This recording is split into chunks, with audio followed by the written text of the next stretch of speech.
नमस्कार, मैं हूं अंचल ओझा और आप देख रहे हैं खबरी चौक। खबरी चौक के आज के इस एपिसोड में हम एक बार फिर से बात कर रहे हैं सरगुजा के उन स्वतंत्रता संग्राम सेनानियों की जिन्होंने देश की आज़ादी के लिए अपना अमूल्य योगदान दिया है। आज देश आज़ादी का अमृत महोत्सव मना रहा है। अमृत महोत्सव मायने कि देश की आज़ादी को 75 वर्ष पूर्ण हो चुके हैं। सरकार कई तरह का आयोजन करवा रही है, क्रांतिकारियों को, स्वतंत्रता सेनानियों को याद कर रही है। लेकिन हमारे अंबिकापुर में, हमारे सरगुजा में एक ऐसे स्वतंत्रता संग्राम सेनानी हैं जिन्हें सरकार ने सम्मान तो दिया, जिन्हें सरकार ने जमीन भी दी, लेकिन उनका परिवार वर्षों से उस जमीन को अपने कब्जे में लेने हेतु, उस जमीन पर अधिकार जमाने हेतु संघर्षरत है। आइए जानते हैं ऐसे ही स्वतंत्रता संग्राम सेनानी मेवालाल जायसवाल की कहानी। क्या कहते हैं उनके परिवार के लोग, कैसी थी उनकी आज़ादी की लड़ाई में योगदान, देखते हैं इस एपिसोड में। स्वतंत्रता सेनानी मेवालाल जायसवाल का जन्म 1910 में उत्तर प्रदेश के ग्राम बट्ठी, तहसील चंदौली, जिला बनारस में हुआ। उन्होंने प्राइमरी तक की शिक्षा तब हासिल की थी। स्वतंत्रता आंदोलन को लेकर देश में माहौल था और महात्मा गांधी से प्रेरणा ले हर कोई आज़ादी की लड़ाई में अपना योगदान देना चाहता था।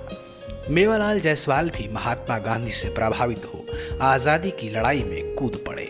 सर्वप्रथम 1930 में जंगल सत्याग्रह, इसके पश्चात 1932 में सविनय अवज्ञा आंदोलन में और फिर 1941 व्यक्तिगत सत्याग्रह में भाग लिया। इस दौरान उन्होंने 1 वर्ष 6 महीने तक की सजा काटी।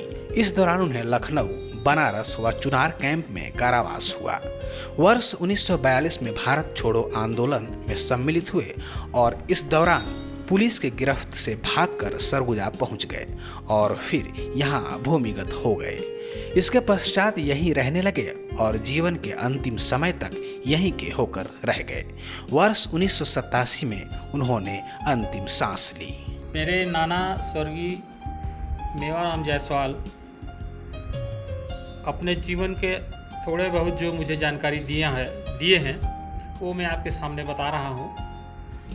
नाना जी हमारे जो है उत्तर प्रदेश में बट्ठी गांव में जन्म लिए और वहीं उन्होंने प्राइमरी स्कूल तक का शिक्षा ग्रहण किए थे वो, और उनका जन्म 2010 का है, 1910 का है। 1910 का उनका जन्म है और प्राइमरी शिक्षा तक उन्होंने शिक्षा ग्रहण किया था। और 1930 में जंगल सत्याग्रह में उन्होंने पहली बार भाग लिया और फिर 1932 में सविनय अवज्ञा आंदोलन में भाग लिया। फिर 1941 में व्यक्तिगत सत्याग्रह में भाग लेने के कारण कुल मिलाकर उन्हें 1 वर्ष 6 माह की सज़ा लखनऊ, बनारस और चुनार कैंप में हुई थी। फिर उन्होंने 1942 में भारत छोड़ो आंदोलन में भाग लिया और उसमें पुलिस की गिरफ्त से भागकर वो सरगुजा आकर के अंडरग्राउंड हो गए, भूमिगत हो गए और यहीं रहते रहे और यहीं पर अपना जीवन यापन करते रहे और पूरा जीवन यहीं बिता दिया उन्होंने। और हम सब उन्हीं के एकमात्र पुत्री श्रीमती कमला देवी की संतान है जो यहाँ पर है। और मैं पढ़ लिख कर जो भी हुआ शासकीय सेवा में सेवानिवृत्त हुआ हूँ 4 साल पहले। और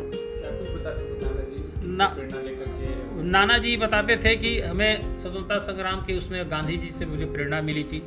मैं उन्हीं की उसमें कहते हैं वो किया और लड़ा झगड़ा जो भी हुआ आंदोलन में भाग लेता रहा मैं। और उसी बीच में जो मुझे सज़ा हुआ उस सज़ा को काटने के बाद मुझे गवर्नमेंट ऑफ इंडिया और मध्य प्रदेश शासन के तत्कालीन समय मुझे पेंशन भी मिला। नाना जी को हमारे दोनों सरकारों द्वारा पेंशन दी जाती थी। उन्हें खेती बाड़ी के लिए 5 एकड़ भूमि भी प्रदान किया गया था जो 1972 में उनको पट्टा भी दिया गया था। और उसी पट्टे को उसे भूमि को कब्जा होने के लिए चक्कर लगाते रहे पर कब्जा नहीं कर सके और उसे फिर राजस्व घोषित कर दिया गया, उसे शासकीय भूमि घोषित कर दिया गया है। और जिस भूमि के लिए मैं आज तक केस लड़ रहा हूँ और मेरा प्रकरण लगा हुआ है। शासन से अपील है कि वो ज़मीन मुझे दिया जाए, हमारे स्वतंत्रता संग्राम सेनानियों को जो दी गई थी उस भूमि को मुझे वापस दिया जाए, ताकि हम लोग उसमें कुछ खेती बाड़ी कर अपना जीवन यापन करते रहें। आप ये मानते हैं कि उपेक्षा की गई है एक स्वतंत्रता सेनानी? हाँ, बिल्कुल मानता हूँ। स्वतंत्रता संग्राम सेनानियों की ज़मीन का उपेक्षा की गई है, उनके साथ बहुत सारी उपेक्षा हुई है। मैं कहता हूँ, मैं बार बार कहूँगा मैं इस चीज़ को। जब उनको दिया गया, सम्मान दिया गया, तो फिर छीनने की क्या होती वो है। एक बार उन्हें बुलाया भी गया था दिल्ली, उसके बारे में बताएंगे? हाँ, 1972 में दिल्ली से उनके पास पत्र आई थी, और वो पत्र सीधे डायरेक्ट उनके पास ना आकर कलेक्ट्रेट से, उस समय तत्कालीन कलेक्टर थे विनोद वैद्य साहब, उनके माध्यम से उनके पास पत्र आया कि बोले आपको 15 अगस्त 1972 का स्वतंत्रता दिवस के झंडारोहण का आपको सलामी लेना है, चीफ गेस्ट रहना है। तो मेरे नाना उसको सहर्ष स्वीकार किए और उस 15 अगस्त स्वतंत्रता दिवस के दिन झंडारोहण किए, सलामी लिए। और उसी अवसर पर तत्कालीन प्रधानमंत्री श्रीमती इंदिरा गांधी द्वारा दिए गए ताम्रपत्र को भी उन्हें भेंट किया गया, जो आपके सामने में रखा हुआ है ताम्रपत्र ये है। और आगे आप बताइए क्या। सरगुजा में किस नाम से जाना जाता था? हाँ, जिक्र कर रहे थे। सरगुजा में मेरे नाना को भड़भड़िया नाना के नाम से वो बहुत फेमस थे पूरे शहर में। भड़भड़िया नाना के नाम से वो हर जगह कहीं भी जाते थे तो उनको बस भड़भड़िया नाना से वो फेमस थे। उनका स्वभाव कैसा रहा? बहुत मिलनसार, सबसे मिलते थे, बच्चे हो, बूढ़े हो, जवान हो, जिस सबसे उनका बहुत प्रेम व्यवहार था। सबसे बढ़िया से मिलते थे, हंसते बोलते थे वो। उनका सादा जीवन, उच्च विचार के टाइप का पहनावा था।